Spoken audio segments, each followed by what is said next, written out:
북중미 월드컵 A조 1차전에서 우리나라가 체코에 2대1로 짜릿한 역전승을 거뒀습니다. 네, 후반 선제골을 내준 뒤 황인범 선수가 동점골, 또 오현규 선수가 역전골을 넣으면서 16년 만에 월드컵 첫 경기를 승리로 이끌었습니다. 고한석 기자가 보도합니다. 우리 대표팀은 주장 손흥민을 원톱으로 내세우고 전반 내내 체코 골문을 거세게 위협했습니다.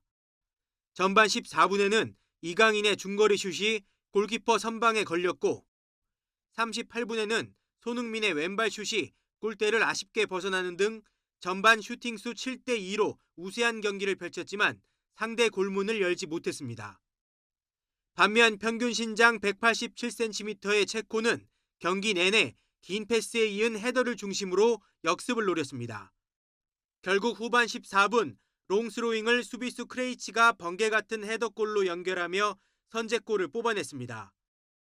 예상치 못한 실점에도 더욱 공격적인 전술로 나선 우리 대표팀은 8분 만에 황인범의 동점골로 승부를 원점으로 돌렸습니다.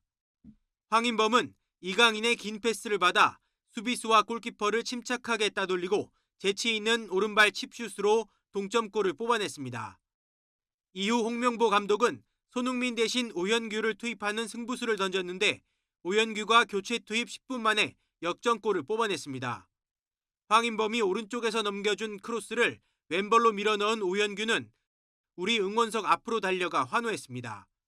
이후 체코의 결정적인 슛을 골키퍼 김승규의 눈부신 선방으로 막아낸 우리 대표팀은 한 골의 리드를 지켜내며 값진 역전승을 완성했습니다. 조별 예선 통과에 분수령으로 꼽혔던 체코전에서 승점 3점을 확보한 우리나라는 32강 진출의 5분 응선을 넘었습니다. 축구 대표팀은 오는 19일 개최국 멕시코와 A조 조별 예선 2차전을 갖습니다. YTN 고한석입니다. 국회에서는 여야를 가리지 않고 6월 지방선거 책임론을 둘러싼 집안 싸움이 한창입니다. 더불어민주당 호남 현장 최고위에서는 정청래 대표와 김민석 총리의 당권 대리전 성격의 공방이 벌어졌고 국민의힘에선 장동혁 대표의 숙고 속 신경전이 계속되고 있습니다. 취재기자 연결합니다. 임성재 기자. 네, 국회입니다. 네, 정청래 대표의 호남 일정과 또 현장 최고위에서 나온 발언을 정리해 주시죠. 네, 2월 지선 책임론으로 거취 압박을 받는 정청래 대표가 광주를 찾았습니다. 정 대표는 5.18 민주묘지를 참배한 뒤 김대중 컨벤션 센터에서 현장 최고위를 열고 당정청이 원팀 원보이스로 똘똘 뭉쳐 이재명 정부의 성공을 위해 최선을 다해야 한다고 강조했습니다. 또다시 분열 아닌 단결을 강조하고 나선 건데 결국 8월 전당대회 출마 의지를 사실상 내비쳤다는 해석이 나옵니다. 이 같은 정 대표 발언 이후 최고위에선 또다시 당권파와 비당권파 간 공개 공방도 벌어졌습니다. 비당권파인 황명선 최고위원은 지선 실패에 책임 있는 모습을 보여야 하는데 그렇지 않아서 많은 분이 뻔뻔한 지도부라고 비판한다고 했고 강두구 최고위원은 국민은 영원하지만 정권은 짧다고 한 정청래 대표의 발언을 정조준했습니다. 들어보겠습니다. 국민과 당원은 영원하지만 당권은 짧습니다. 우리는 이 사실을 결코 잊어서는 안 됩니다. 반면 당권파 문정복 최고위원은 어떤 말과 행동도 당무에 부당한 영향을 주는 것으로 오해받아서는 안 된다는 의미심장한 발언을 내놨습니다. 특히 유력 당권주자로 거론되는 김민석 총리를 겨냥해선 대통령 순방 중 국정을 책임지는 자리에 있으면서 당선자 워크숍 행사에 갔다고 비판했습니다. 들어보겠습니다. 연 이틀이나 당선자 워크숍에서 축사하고 사진 찍는 것이 급박한 업무일 것은 아닙니다. 네, 또 국민의힘 역시 장동혁 대표 거취 문제가 화두인데 장 대표의 움직임은 어떻습니까? 네, 마찬가지로 사퇴 요구에 직면한 장 대표는 별다른 공개 일정을 잡지 않았습니다. 어제 최고위에서 우재준 최고위원이 공개적으로 지도부 사퇴를 주장하며 거취 압박을 하고 당내 소장파 25명이 사퇴 촉구 입장문을 내자 숙고를 이어나가는 것으로 보입니다. 대신 장 대표는 SNS에 국민의힘이 민주당보다 지선에서 선전했다는 평가가 나온 여론조사 등을 공유하며 자신이 정신 승리이면 그들은 정신 패배라고 비판했습니다. 당 핵심 관계자는 YTN 대통령과 통화에서 이 선관위 사퇴의 화력을 집중할 시기에 2절도 아니고 3절, 4절을 부르면서 이 사퇴를 요구한 것 같아서 안타깝다고 강조했습니다.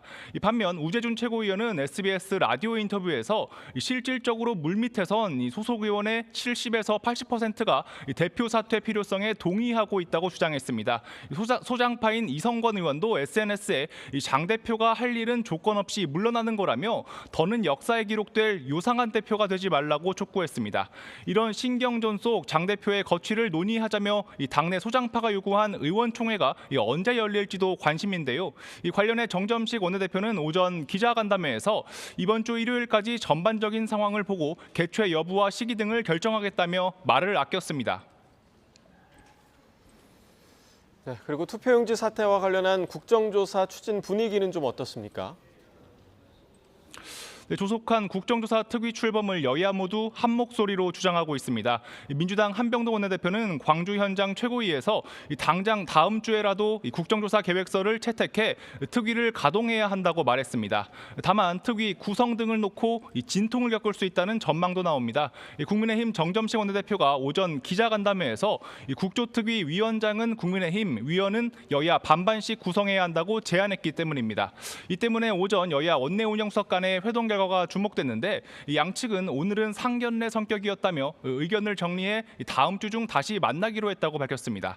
지금까지 국회에서 YTN 임성재입니다.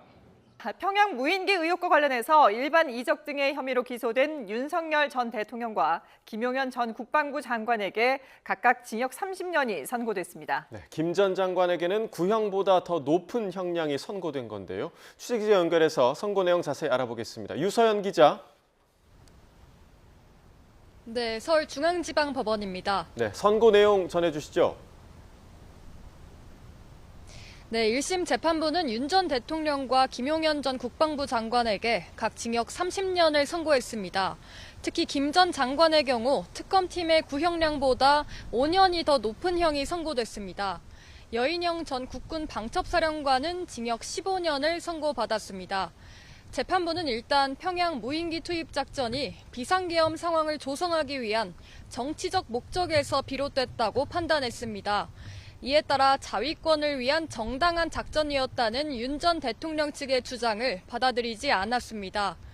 또 작전을 위해 유사시 즉시 투입돼야 할 군사를 동원했고 작전 방법과 군사상 기밀 등이 유출돼 대한민국의 군사상 이익이 침해됐다고도 지적했습니다.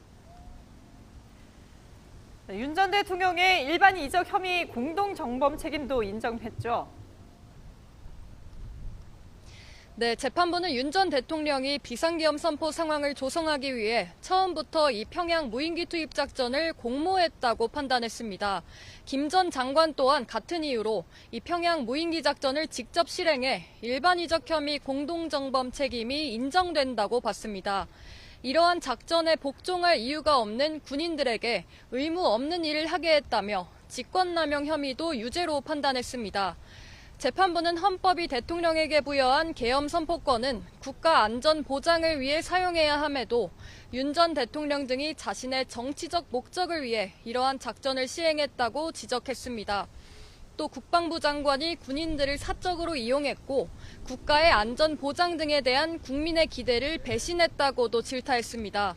선고 이후 특검 측은 비상계엄 상황 조성 목적을 위한 작전이었다는 점을 인정해준 재판부에 감사한다고 밝혔습니다.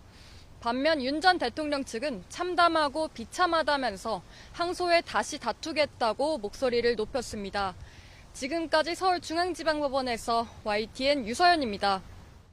6.3 지방선거 투표용지 부족 사태를 조사하는 중앙선거관리위원회 진상규명위원회가 활동한 지 사흘째입니다. 네, 오늘 열린 3차 회의에선 본투표 당일 송파구에서 발생한 투표용지 부족 사태 전반에 대한 점검이 이루어졌는데요. 현장 연결해서 알아보겠습니다. 박정현 기자.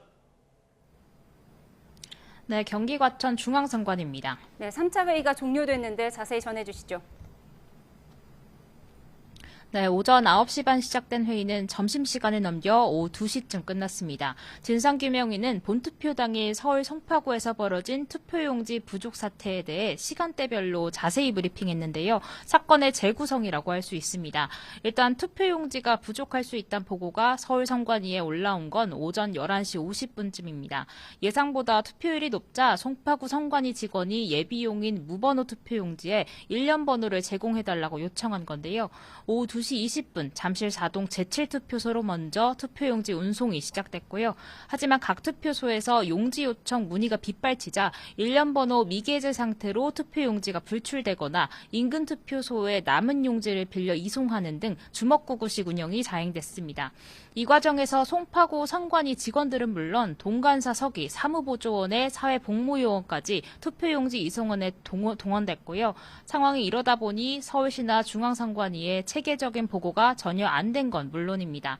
투표용지 부족에 따른 업무 지침도 없는 탓에 현장 혼란이 가중됐다고 진상규명위는 설명했습니다. 다만 진상규명위는 일련의 과정들에서 결정 주체나 절차 등 책임 추궁에 대한 부분은 추후 설명할 기회가 있을 거라고 덧붙였습니다. 진상규명위 활동 기한은 단 열흘입니다. 주말은 쉬고 월요일에 다시 4차 회의가 열릴 예정입니다. 지금까지 경기과천 중앙선관위에서 전해드렸습니다. 네, 증시 개정과 함께 8,000피를 회복한 코스피가 장중 8% 넘는 폭등세를 보이다가 상승폭을 일부 반납하면서 4.6% 상승한 8,120선에 장을 마쳤습니다. 수급에선 20거래를 넘게 주식을 팔던 외국인이 순매수로 돌아서기도 했는데요. 취재기자 연결해서 자세히 알아보겠습니다. 윤태인 기자. 네, 한국거래소입니다. 네, 오늘 우리 코스피가 강세로 마감했죠? 네, 코스피는 어제 종가와 비교할 때 4.63% 오른 8,123의 거래를 마쳤습니다. 앞서 코스피는 오후 들어서 8% 넘게 오르며 8,430선을 넘기기도 했지만 장마감 1시간 전쯤부터 상승폭을 일부 반납했습니다. 코스피는 앞서 6%대로 상승 개장했는데 높은 상승세에 거래를 시작한 지 6분 만에 5분 동안 프로그램 매수가 효력이 정지되는 매수 사이드카가 발동됐습니다. 오늘 코스피 시장에서 발동된 매수 사이드카는 올해로 13번째입니다.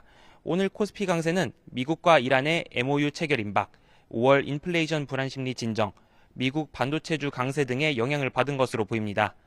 이런 상승세에 코스피 대장주인 삼성전자와 SK하이닉스는 장중 한때 13%와 9% 넘게 올랐지만 장 후반 상승폭을 반납해 7.9%와 2.3% 오른 32만 2,500원과 215만 원을 기록했습니다. 이에 대해서는 은행들이 헤지펀드의 삼성전자와 SK하이닉스 레버리지 베팅을 억제하고 있다는 소식이 전해졌고 이에 삼성전자와 SK하이닉스가 반락하면서 코스피 상승폭도 축소됐다는 분석이 나옵니다. 코스피 수급을 보면 어제까지 24거래일 연속 팔자를 보이던 외국인이 지금은 기관과 함께 순매수했고 개인은 순매도했습니다. 이런 가운데 코스닥 시장에서도 상승세는 이어졌습니다.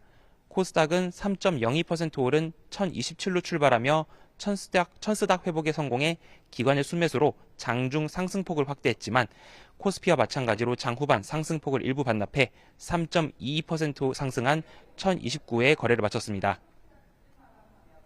원달러 환율 상황은 어땠습니까? 네, 오늘 서울 외환시장에서 원달러 환율은 오후 3시 반을 기준으로 어제 같은 시각과 비교할 때 9.1원 내린 1,519.8원에 거래됐습니다. 오늘 환율은 1,518원으로 거래 시작했는데 이보다는 소폭 올랐습니다. 트럼프 미국 대통령이 이란 공습을 취소하고 이란과의 합의가 임박했음을 시사하면서 국제유가 하락과 국채금리 하락, 위험자산 선호 심리 상승이라는 원화 강세에 필요한 조건이 충족됐다는 분석이 나옵니다. 국제유가를 보면 브렌트유는 현재 배럴당 88달러 선에서 거래되고 있고 미국 서부 텍사스선 원유도 배럴당 85달러 선에서 거래되고 있습니다. 주요 6개국 통화와 비교할 때 달러의 가치를 나타내는 달러 인덱스는 99.81 부근을 기록하고 있습니다. 지금까지 한국거래소에서 YTN 윤태인입니다.